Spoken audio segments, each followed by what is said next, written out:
Hi అండి, అందరికీ నమస్తే. Welcome back to Satvika's veg cooking. ఈరోజు పన్నీర్తో పరోటా ఎలా ప్రిపేర్ చేయాలో ఈ రెసిపీ చూద్దామండి. ఫస్ట్ ఒక మిక్సీ జార్ తీసుకొని దాంట్లో ఒక 10 పచ్చిమిర్చి వేసేసుకొని దాంట్లో ఒక స్పూన్ జీలకర్ర వేసేసుకొని ఈ విధంగా మిక్సీ పట్టేసుకోండి. ఇప్పుడు పన్నీర్ తీసుకొని ఇది తురుముకోవాలండి.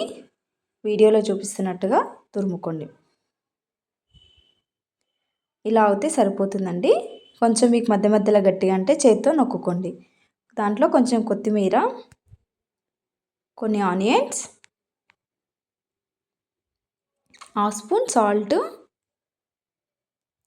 పచ్చిమిర్చి ఇందాక మిక్సీ పట్టుకున్నాం కదండి, అది వేసేసుకోండి. కొంచెం పసుపు వేసేసుకొని మొత్తం పన్నీరుకి కలిసేటట్టు కలుపుకోండి. ఇప్పుడు పిండి తడుపుకుందామండి. మనకు ఎన్ని పరోటాలు కావాలో అంత పిండి తడిపేసుకోండి మీరు. నేనైతే 2 గ్లాస్ తీసుకున్నాను. దాంట్లో కొంచెం సాల్టు, నూనె వేసేసుకొని కొంచెం కొంచెం వాటర్ వేసుకుంటూ పిండి ఈ విధంగా కలుపుకోండి. ఈ విధంగా అయినాక కొంచెం మళ్ళీ ఆయిల్ వేసేసుకొని బాగా కలపాలండి పిండి అనేది. అప్పుడే పరోటా అనేది మంచిగా వస్తుంది.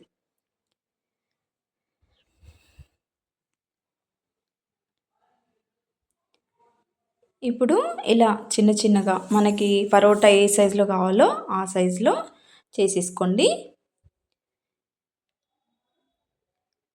ఇప్పుడు ఒక రోల్ తీసుకొని కొంచెం పొడి పిండి వేసేసుకుంటూ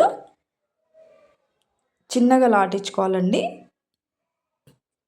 ఈ విధంగా అయినాక ఇలా హ్యాండ్స్లో పట్టుకొని అది అనేది పెట్టేసుకోవాలండి. లోపల పెట్టేసుకొని వీడియోలో చూపిస్తున్నాను చూడండి, ఆ విధంగా చేసేసుకోండి. చేత్తో నొక్కుంటూ చేసేసుకోవాలి. ఇప్పుడు పొడి పిండి వేసేసుకుంటూ చిన్నగా ఈ విధంగా చేసేసుకోండి. మరీ ఎక్కువ ప్రెస్ చేసేసుకోకండి, ఇది బయటికి వస్తుంది, లోపల ఉన్నదంతా బయటికి వచ్చేస్తుంది. అందుకే చిన్నగా ఇలా తిప్పుతూ చేసేసుకోండి.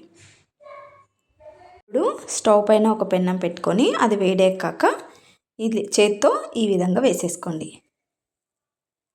ఇప్పుడు దానిపైన కొంచెం ఆయిల్ వేసేసుకొని కొంచెం అయ్యాక ఒకసారి టర్న్ చేసేసుకోండి.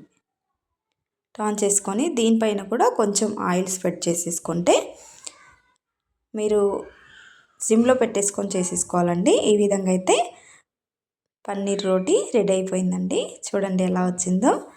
వీడియో నచ్చితే తప్పకుండా లైక్ చేయండి. Please subscribe. చెప్పు. Welcome to Sathika's Veg Cooking.